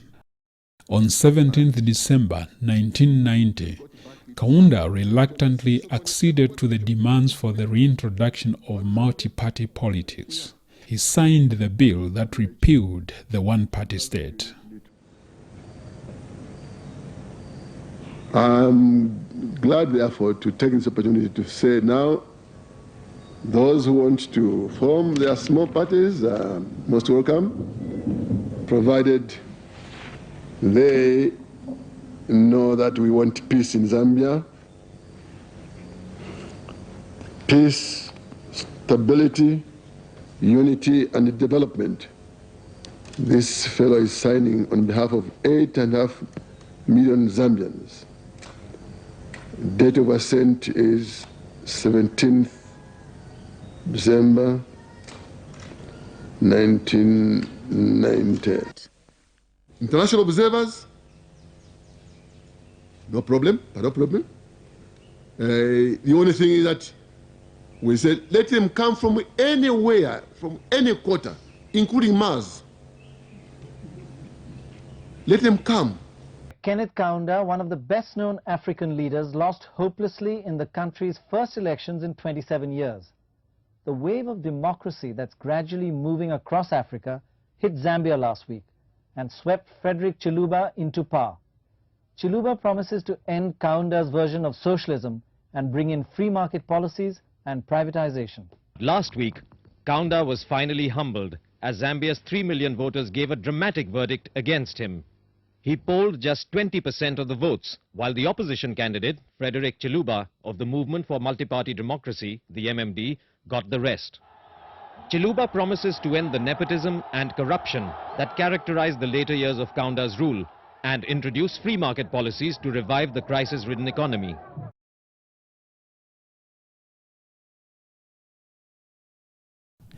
Even after his party was banished into oblivion, Nkumbula continued fighting to ensure that Zambians won back the freedom they had lost when they gained their independence in 1964. We have to remain grateful to him for the role that he played post-independence and post-Soma declaration to continue to hold government accountable. Every government has to be held accountable. Otherwise, governments tend to get excited about the exercise of power and they begin committing excesses against citizens, and you need people who can speak out against these excesses. And Mr. Nkumbula played that role without fear of heaven. I think if we have to talk about the legacy of Harry Mwanga Nkumbula, it is important that we cherish his commitment to competitive multi-party politics. I think he lived throughout his life committed to that. I think it's also important in remembering Harry Nkumbula to recognize that he was a very principled politician who did not waver in his convictions. He didn't believe that Kenneth Kaunda had the requisite leadership skills to run the country. And he didn't believe he could serve in his government. Even after repeated overtures to serve in the UNIP government, he refused. Instead, he said, you can use my people. I don't want to be part of the government. That level of political conviction and principled nature is lacking in our politicians. But the old lion's health was failing. 2 days before Bamdala died, Vanjiram Hospital, and it was my turn to go and see him. Ndashika ku hospital ndana tivavatona ku intensive care. I was very worried. I didn't know what to do. So I went to see him. He looked up, and what he said to me, oh, kwashiya kashimbi, tamba kwashiya mwe, but menda sata kashimbi. I could see that the breathing was getting heavier and heavier. The nurse came and quickly they called the doctor, and I was standing right there. Now, you may ask me what was going through my mind.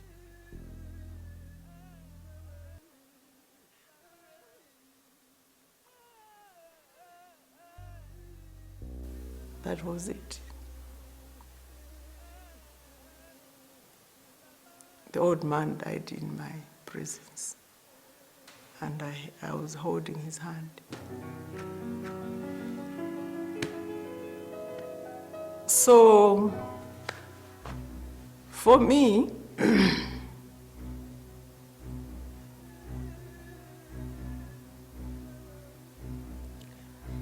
that was a blessing.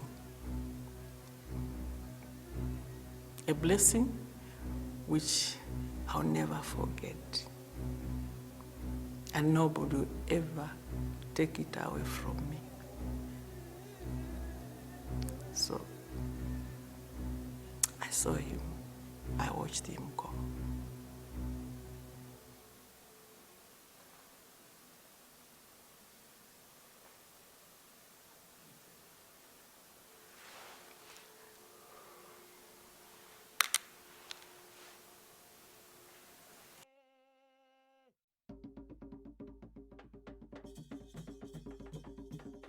And so, Zambia's greatest ever politician died on 8th of October 1983. An emissary from State House came, and he asked me for authority to move the body to the ICU from the morgue because the head of state wanted to view it privately. And I said I had no objection. So they did that, but I was not anywhere near UTH when the head of state viewed late Harry's body. Another emissary came and said, President says the state is taking over. Mr. Nkumbula would be given a state funeral. Of course, once that was done, all arrangements we were making, we put on hold as a family. And the body was flown by helicopter to Mala, where burial took place the following day. I really feel that the recognition of the role that Harry Nkumbula played in building this nation called Zambia has been long overdue. I really pay gratitude to Nabuzoka for having taken the decision to give Harry Nkumbula his rightful place in the history of this country. I'm real touched that there's one group that has now decided to really tell the true story of who was Harry Nkumbula and what was his role in the foundation of the Zambian nation and its people. I would like Mr. Nkumbula to be remembered as someone who made an important contribution to the struggle for the independence of this country and to be remembered as such. I'm grateful to President Sata, late President Sata, may he so rest in peace, for naming one of our airports, which was Livingston Airport, Harry Nkumbula International Airport. Much more needs to be done. His contribution must be reflected in the history books of Zambia, which our students, our pupils, must be able to learn in every corner of Zambia so that they know who Harry Nkumbula was. The current leaders in this country should honor Harry Nkumbula and his colleagues for the contribution they made to Zambia and Zambia's liberation. I think it's unfair to rewrite history and remove their names. And I thank Sata. I thank Sata. I thank him. Let him, I thank him. Pani chimvoti wa mention waita airport ya Livingston. Ninamvera bwino. At least he has remembered him. He has remembered what he has done for this country. Honoring Nkumbula should not only be naming one airport. We need statues of Nkumbula, of Kapwepwe, of Nkumbula. We need to build statues for these people. Our political regimes at the moment don't want any other politician to look bigger than them. History is not only what you write, history is what you see on a daily basis. So we should immortalize Nkumbula, immortalize Kapwepwe, immortalize Nkumbula. In 2008, President Patrick Manawasa died in office. 3 years later, in 2011, former President Frederick Chiluba died. And in 2014, President Mike Osata also died in office. They are all buried here in a place of honor in palatial shrines. But the father of the nation lies here under a shrub 336 kilometers away in a place few Zambians even know exists. He may be reviled and called all sorts of names in the rest of the country, but in the southern province, Harimwanga Nkumbula is the hero who liberated not just the Tongas, but the whole nation from the shackles of colonialism.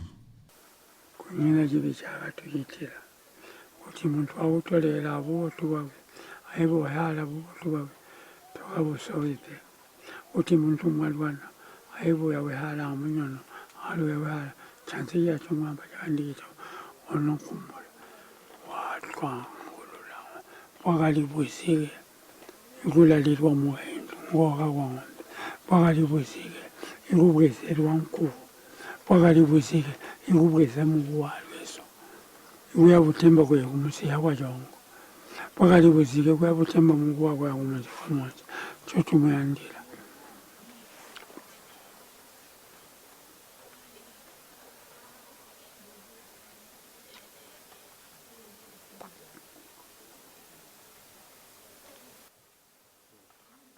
Nkumbula katheka inipo Afrika nikesu iwakaji imbalo bilo wakaji chikolokolo njenganda injinga njiyesu njiyangu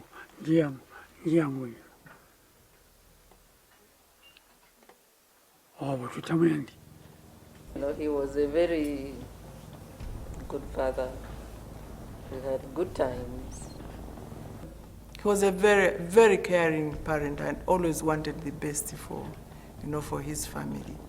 The indomitable freedom fighter made one final journey to his birthplace in Mala, the small village in the heartland of the southern province, where it all started 100 years ago. As he once said, one carries one's principles to the grave. Here he lies, probably Zambia's most principled politician ever, finally at peace, happy that the nation is at last free. May his soul rest in peace.